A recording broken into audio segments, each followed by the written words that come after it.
TV KPN.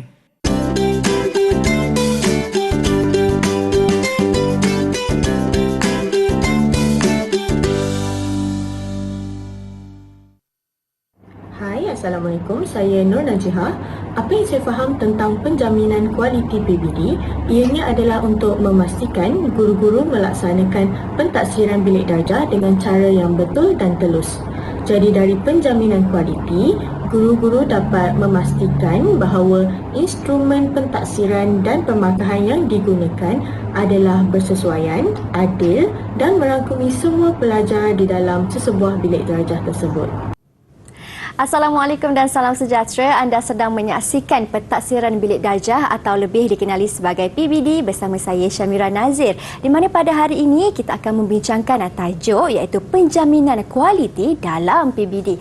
Dan untuk hari ini kami bawakan kepada anda seorang tetamu yang cukup arif untuk membincangkan tajuk berikut. Beliau merupakan pegawai School Improvement Specialist Coaches Plus dalam bidang bahasa, pejabat pendidikan daerah Mualim Slim River Perak.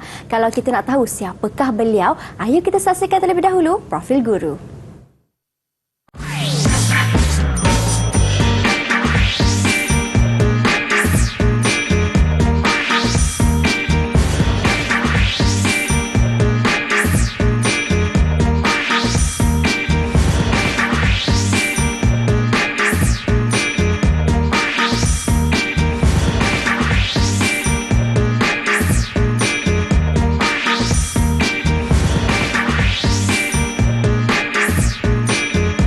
Baik, dan untuk hari ini kita bersama dengan Hajah Umar Salma binti MSM Sutandu Karunai. Beliau dari Pejabat Pendidikan Daerah Mualim Slim River Perak atau lebih mesra dengan panggilan Cikgu Salma. Assalamualaikum Cikgu. Waalaikumsalam. Sihat Cikgu? Alhamdulillah, sihat. Selamat datang ke Didik TV Cikgu. Terima kasih. Baik, sebelum kita teruskan sesi perbincangan kita pada hari ini, tak lupa juga turut serta bersama dengan kami di studio Cikgu Jurubahasa Isyarat iaitu Cikgu Azliana Mashuri dari SK Pendidikan Khas Jalan Batu, Wilayah Persekutuan Kuala Lumpur. Apa khabar Cikgu Azliana? Baik, terima kasih Cikgu kerana bersama dengan kami untuk hari ini. Baiklah Cikgu Salma, hari ini kita belajar ataupun kita nak membincangkan tajuknya tentang mengapa perlu penjaminan dalam PBD ini, penjaminan kualiti dalam PBD. Betul Cikgu? Ya, betul.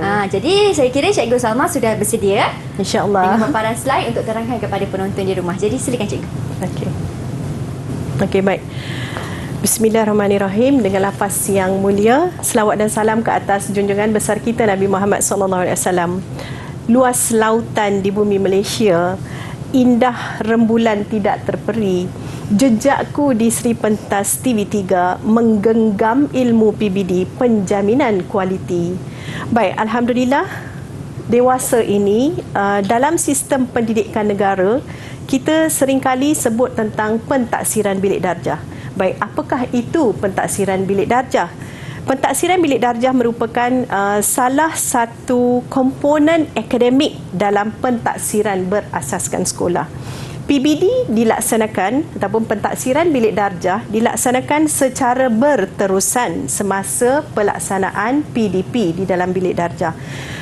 Kenapa kita perlu melaksanakan pentaksiran bilik darjah, pentaksiran di dalam bilik darjah? Sebab guru perlu mengetahui tentang perkembangan murid, tentang kemajuan murid, guru perlu mengetahui tentang kebolehan murid dan juga guru perlu mengesan tahap penguasaan murid bagi satu-satu kemahiran yang telah diajar oleh guru.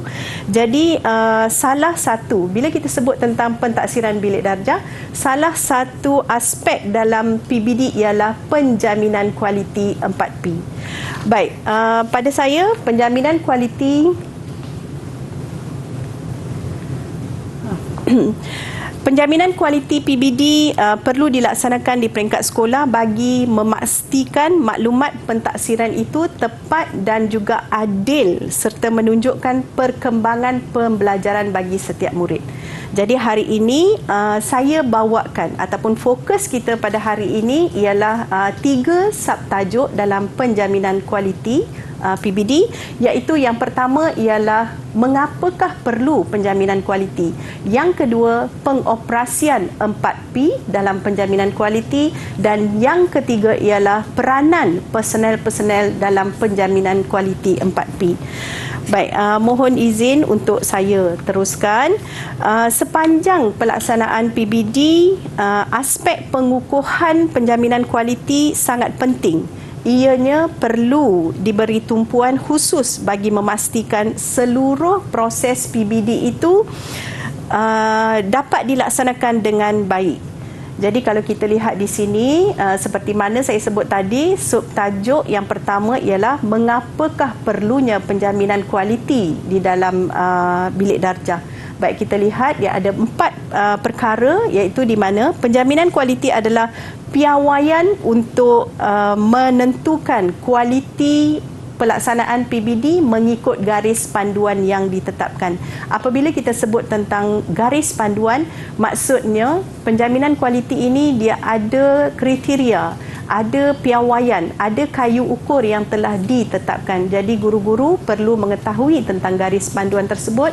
Dan yang kedua, kualiti hendaklah menjadi keutamaan dalam semua aspek pentaksiran. Jadi apa sahaja bentuk pentaksiran yang kita buat, kita perlu berpegang pada kualiti untuk melaksanakan pentaksiran tersebut. Dan yang ketiga ialah pentaksiran yang berkualiti akan menghasilkan maklumat yang tepat dan menunjukkan perkembangan pembelajaran dan tahap penguasaan murid.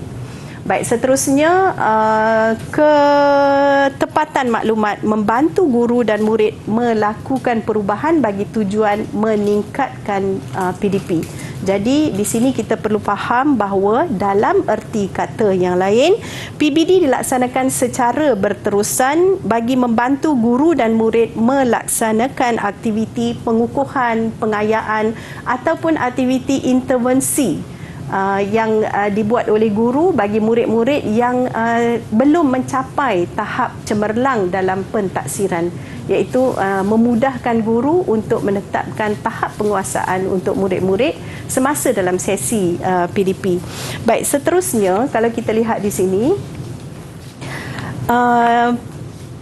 penjaminan kualiti PBD di sekolah sebenarnya diketuai oleh pengetua ataupun guru besar, iaitu akronimnya kita sebut PGB, yang melibatkan pelbagai pihak, di mana pengetua dan guru besar memainkan peranan yang penting. Apa jua perkara berkaitan dengan PBD ataupun penjaminan kualiti, ketuanya ialah pengetua dan juga guru besar, dan dibantu oleh pihak-pihak lain. Jadi kalau kita lihat pihak-pihak lain di sini ialah penolong kanan pentadbiran, penolong kanan akademik, penolong kanan HEM, penolong kanan co-curriculum, kemudian kita ada penolong kanan pendidikan khas dan juga penolong kanan petang.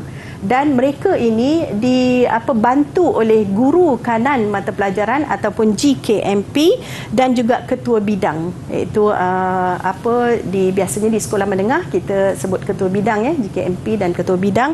Dan yang terakhir sekali, yang menyokong ataupun membantu dalam penjaminan kualiti 4P ini ialah seperti biasa yang kita sedia maklum, iaitu ketua panitia, guru mata pelajaran dan guru yang dilantik oleh PGB ataupun jawatan kuasa kurikulum sekolah atau jawatan kuasa PBS sekolah. Jadi mereka ini memainkan peranan penting dalam menyokong pengetua dan juga guru besar dalam pelaksanaan penjaminan kualiti PBD. Baik, seterusnya pada saya sebenarnya bila kita melihat mereka ini, dia merupakan warga sekolah. Maksudnya warga sekolah secara tidak langsung terlibat sepenuhnya dalam pelaksanaan penjaminan kualiti PBD.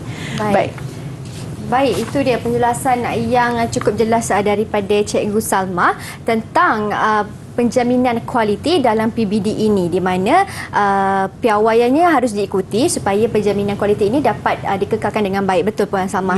Tadi Puan Salma bermula dengan pantun. Saya juga ingin berpantun seketika bersama Puan Salma di Didik TV, memberi fokus tentang PBD. Dalam PBD haruslah ada kualiti. Jangan ke mana-mana, kita kembali selepas ini. Jangan ke mana-mana.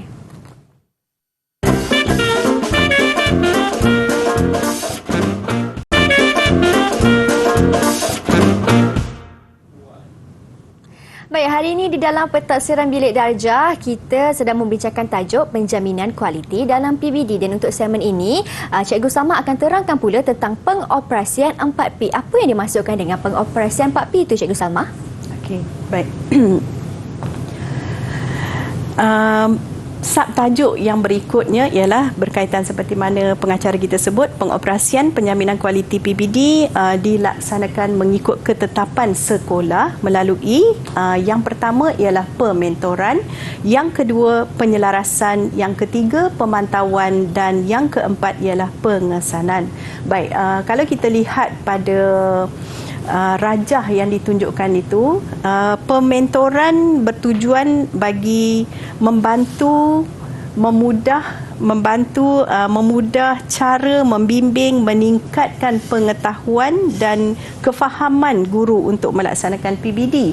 Seterusnya penyelarasan pula bertujuan untuk memastikan penetapan TP, iaitu tahap penguasaan adalah adil kepada semua murid. Dan yang berikutnya ialah pemantauan, dan pada saya pemantauan ini P yang ketiga, pemantauan sangat penting dan bertujuan untuk memastikan pelaksanaan PBD mengikut panduan yang ditetapkan. Jadi apabila kita sebut panduan di sini, kita tidak lari daripada DSKP, Dokumen Standard Kurikulum Pendidikan, di mana di dalamnya termaktub ada standard kandungan, ada standard pembelajaran dan ada juga standard prestasi. Jadi guru-guru perlu berpegang pada DSKP ini dalam usaha melaksanakan pentadsiran ini dengan cara yang adil, saksama, secara berterusan mengikut panduan yang ditetapkan. Dan P yang keempat ialah berkaitan dengan pengesanan. Baik, bila kita sebut tentang pengesanan, ia bertujuan untuk menilai kesesuaian dan juga kekuatan dan kelemahan kaedah dan juga instrumen pentadsiran yang digunakan dalam pelaksanaan PBD. Jadi bila dalam aspek P yang keempat iaitu pengesanan, bila kita sebut tentang kaedah, sebab dalam pelaksanaan PBD ini dia ada kaedah lisan, kaedah pemerhatian dan ada juga kaedah bertulis. Jadi kadang-kadang cikgu dia perlu mengesan adakah tiga-tiga kaedah ini sesuai digunakan mengikut aras keupayaan murid. Jadi sebagai guru, kaedah itu benar-benar perlu dipilih untuk mengukur apa yang sepatutnya dinilai di dalam PDP ataupun di dalam bilik darjah. Jadi itu merupakan pengoperasian penjaminan kualiti PBD 4P. Dan sekarang ni saya masuk satu persatu secara terperinci. Baik, bila kita sebut tentang pementoran. Baik, mari kita lihat secara terperinci tentang yang 4P tersebut, iaitu pementoran, di mana pementoran dalam konteks PBD adalah satu proses yang dijalankan untuk penjaminan kualiti bagi membantu, memudah cara, membimbing dan meningkatkan pengetahuan dan kefahaman guru untuk melaksanakan PBD mengikut prosedur dan juga garis panduan yang ditetapkan. Kemudian aktiviti pementoran dijalankan dia boleh sebelum, semasa dan atau selepas pelaksanaan proses PBD. Dan seterusnya kalau kita lihat di sini, siapakah orang penting dalam pementoran ini, iaitu para pentadbir. Bila kita sebut para pentadbir, merujuk kepada pengetua dan guru besar, penolong kanan, guru kanan mata pelajaran dan juga ketua bidang. Hendaklah membantu, menyokong serta membimbing guru bagi meningkatkan pengetahuan dan kefahaman guru dalam melaksanakan PBD secara berterusan. Sebab mereka ini merupakan tulang belakang ataupun orang utama yang perlu memastikan cikgu-cikgu melaksanakan PBD itu secara berterusan. Itu adalah kata kuncinya. Sebab PBD bukan kita masuk kelas, kita mengajar, kita menilai satu kemahiran dan terusnya kita tak beri peluang kepada murid itu untuk memperbaiki TP-TP yang mereka perolehi. Dan berikutnya ialah ketua panitia, iaitu ketua panitia perlu membimbing serta membantu ahli panitia bagi meningkatkan kefahaman dan kualiti pelaksanaan PBD dari semasa ke semasa melalui Professional Learning Community. Sebab PLC ini perlu dibudayakan dalam penjaminan kualiti PBD. Seterusnya melalui taklimat serta latihan dalaman, boleh juga dibuat secara peer coaching atau menjalankan kajian tindakan terhadap kaedah pentaksiran dalam pelaksanaan PBD.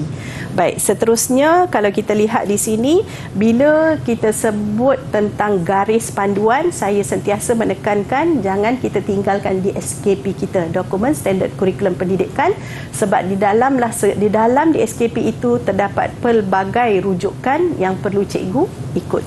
Baik, seterusnya para pentadbir hendaklah membantu.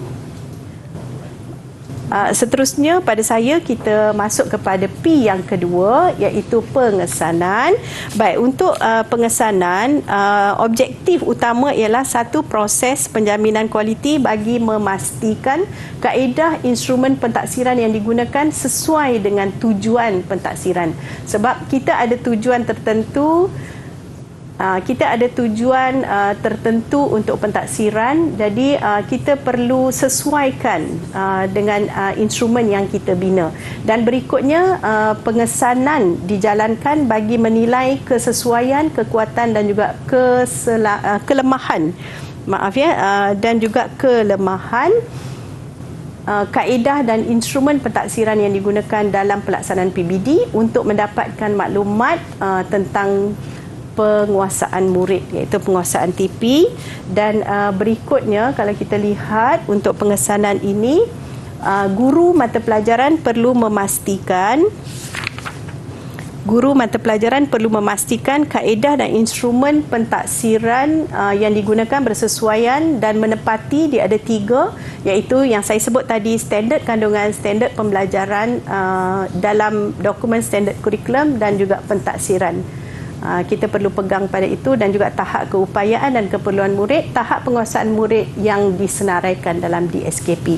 Baik, seterusnya kita lihat kepada pemantauan, iaitu P yang ketiga, berkaitan dengan pemantauan, di mana objektifnya satu proses penjaminan kualiti untuk memastikan pelaksanaan PBD mengikut panduan yang ditetapkan.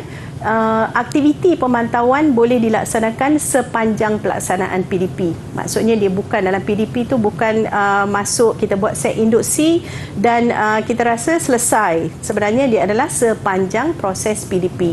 Dan para pentadbir seperti yang saya sebut tadi, PGB, GKMP dan juga KP, ketua bidang, ketua panitia harus menjalankan pemantauan untuk memastikan yang pertama, pengurusan dan pelaksanaan PBD mengikut garis panduan semasa yang telah disediakan, dan aktiviti merekod dilakukan secara sistematik dari semasa ke semasa. Dan berikutnya ialah maklumat dan tahap penguasaan murid yang direkod dianalisis bagi tujuan tindakan susulan, iaitu intervensi. Kalau kita nampak ada kelemahan untuk murid kita, cikgu biasanya perlu melaksanakan intervensi. Jadi disebab tu kita sebut pemantauan dalam penjaminan kualiti ini sangat penting. Dan berikutnya kita lihat pada penyelarasan, iaitu penyelarasan, di mana objektif untuk penyelarasan ia merupakan satu proses penjaminan kualiti untuk memastikan penetapan TP adalah adil kepada semua murid, di mana aktiviti penyelarasan boleh dilakukan melalui perbincangan bersama-sama para pentadbir dan juga ahli panitia atau guru mata pelajaran dengan merujuk standard prestasi yang ditetapkan dalam DSKP. Dan penyelarasan PBD meliputi perkara-perkara iaitu kefahaman dan pengetahuan guru terhadap standard prestasi dalam menentukan tahap penguasaan murid. Maksudnya dalam TP, dalam pemberian TP itu dia ada rubrik-rubrik. Cikgu perlu mahir tentang rubrik-rubrik ini supaya berlaku keadilan memberi TP mengikut keupayaan murid. Yang berikutnya ialah cara menilai pencapaian hasil kerja murid dalam menentukan tahap penguasaan ataupun skor murid. Jadi kalau kita lihat di sini, 4P ini boleh dibahagikan sebenarnya antara penolong-penolong kanan yang ada di sekolah ini sebagai satu cadangan, sebab bukan semua pengetua dan guru besar boleh melaksanakan. Tetapi seperti yang kita sebut tadi, ada yang boleh membantu. Jadi 4P ini kita bahagikan antara 4 orang. Maksudnya seorang PK memegang 1P. Jadi bila kita berbuat demikian, dia menjadi lebih mudah untuk melaksanakan penjaminan kualiti PBD di sebuah sekolah ataupun di dalam bilik darjah. Baik, itu dia penjelasan daripada Cikgu Salma. Dan tadi Cikgu Salma ada tekankan tentang personal ataupun individu yang harus memegang peranan ataupun tanggungjawab terhadap 4P ini, iaitu pementoran, penyelarasan, pemantauan dan juga pengesanan. Betul Okey, kita akan kembali selepas ini. Kita akan tanya pula Cikgu Salma tentang personal yang terlibat dalam operasi 4P ini. Jangan ke mana-mana, teruskan setia menonton Pentaksiran Bilik Darjah.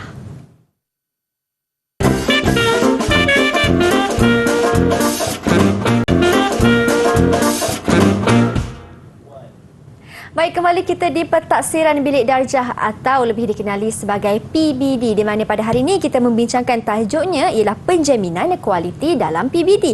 Dan di segmen ini Cikgu Salma akan terangkan pula tentang personal ataupun individu yang terlibat dalam operasi 4P. Jadi bagaimana ataupun siapakah personal untuk penjaminan kualiti ini, Cikgu Salma? Okey, baik.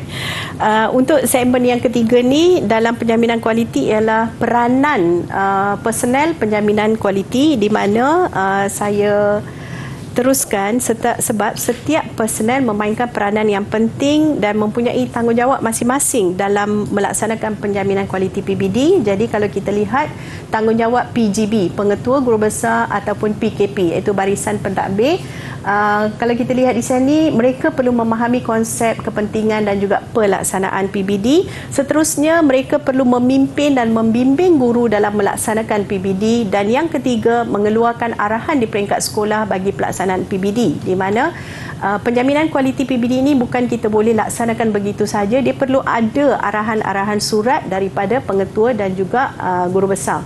Seterusnya, mempengerusikan mesyuarat penyelarasan PBD.